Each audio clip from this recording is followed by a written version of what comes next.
Hello students, welcome back to my channel. This is Sonia Jain. तो बेटा आज हम करेंगे डीओई से आई हुई वर्कशीट नंबर 23 क्लास 7 के लिए। विषय सामाजिक विज्ञान इतिहास है। डेट इसकी 18 दिसंबर है। आज का हमारा टॉपिक है मुगल साम्राज्य। विद्यालय पिकनिक के दौरान मुझे हुमायूं का मकबरा जाने का मौका मिला।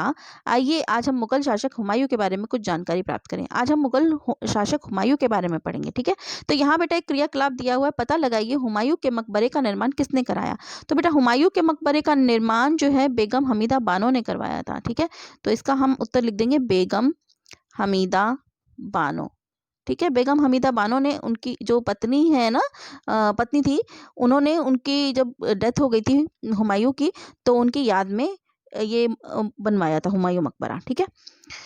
तो हुमायूं, यहाँ आज हम हुमायूं के बारे में पढ़ रहे हैं। मुगल ज्येष्ठाधिकार के नियम में विश्वास नहीं करते थे, जिसमें ज्येष्ठ पुत्र अपने पिता के राज्य का उत्तराधिकारी होता था।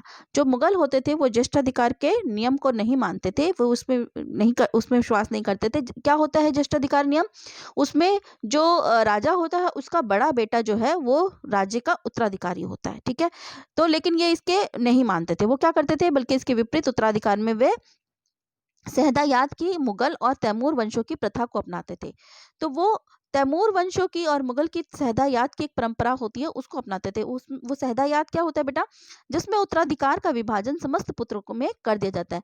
तो ज्येष्ठाधिकार में सिर्फ बड़े बेटे को राज्य दिया जाता था, जबकि सहदायाद में सभी पुत्रों में, सभी बेटों में उसको विभाजन कर दिया जाता था। मतलब जो भी राज्य है सभी को थोड़ा एक एक प्रांत दे दिया या दो दो प्रांत दे दिया, इस तरीके से विभाजित कर दिया जाता था। हुमायूं ने अपने पिता की वसीयत के अनुसार जायदाद का बंटवारा किया। हुमायूं ने जो अपनी पिता की वसीयत के अनुसार उसका बंटवारा किया था, प्रत्येक भाई को एक एक प्रांत मिला, ठीक है। आगे यहाँ पर देख लेते हैं। अपने भाई मिर्जा कामरान की महत्वाकांक्षाओं के कारण हुमायूं अपने अफगान प्रतिद्वंद्वियों के सामने फीका पड़ गया। मतलब जो उसके भाई थे मिर्जा कामरान, तो वो उसमें लालच आ गया था, ठीक है, जिसके कारण जो हुमायूं था, जो उसका प्रतिद्वंद्वी था अफगान, उसके सामने वो फीका पड़ गया, मतलब हार गया, ठीक है। शेर खान ने हुमायूं को 2 बार हराया। शेर खान ने हुमायूं को 2 बार हराया था, एक तो 1539 में चौसा में और 1540 में कन्नौज में। तो किसने हराया? शेर खान ने हुमायूं को। इन पराजयों में ईरान की ओर भागने को बाध्य किया। तो ये जब हार गया हुमायूं, तो कहाँ गया भागकर? ईरान की ओर भाग गया था। कौन? हुमायूं, ठीक है। ईरान में हुमायूं ने सफाविद शाह की मदद ली। अब जब ये ईरान भाग गया था हुमायूं, तो उसने फिर वहां क्या किया? सफाविद शाह की मदद ली और 1555 में दिल्ली पर पुनः दोबारा कब्जा कर लिया। परंतु उससे अगले ही साल एक इमारत की दुर्घटना में उसकी मृत्यु हो गई हुमायूं की, ठीक है। फिर अफगान शेरशाह सूरी के बारे में पढ़ते हैं, ठीक है। शेरशाह का मूल नाम फरीद था। उसके पिता जौनपुर के एक छोटे से जागीरदार थे। इनका मूल नाम क्या था? फरीद था, ठीक है। और इनके पिता कौन थे? एक जागीरदार थे।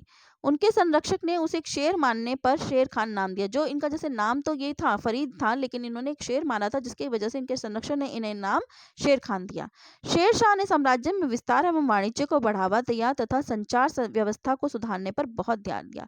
मतलब अपने साम्राज्य में विस्तार किया, व्यापार को बढ़ाने पे, वाणिज्य मतलब व्यापार को बढ़ावा पे देने दिया, ठीक है। संचार साधनों की सुरक्षा को सुधारने का प्रयास किया।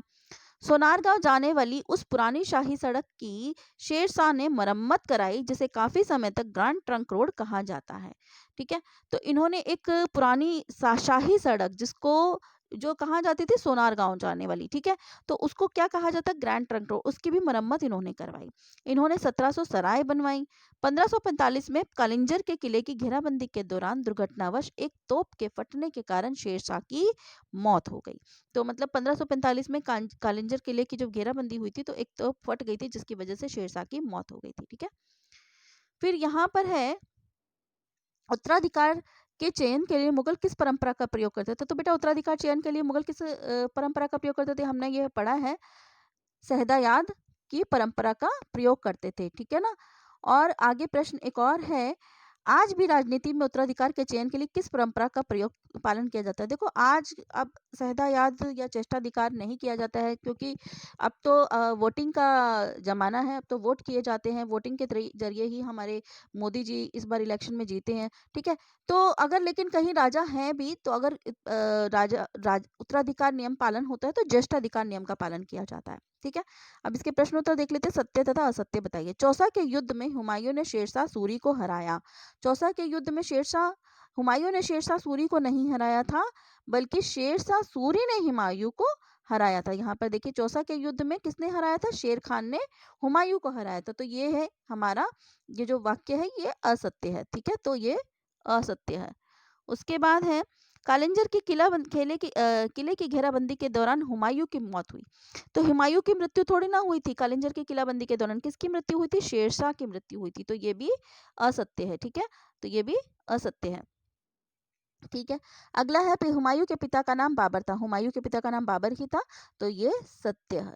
ये सत्य है। तो बेटा यहाँ पे हमारी वर्कशीट कंप्लीट होती है। अगर आपको मेरे वीडियोस अच्छे लगते हैं तो प्लीज़ उन्हें लाइक कीजिए, शेयर कीजिए, मेरे चैनल को सब्सक्राइब कीजिए।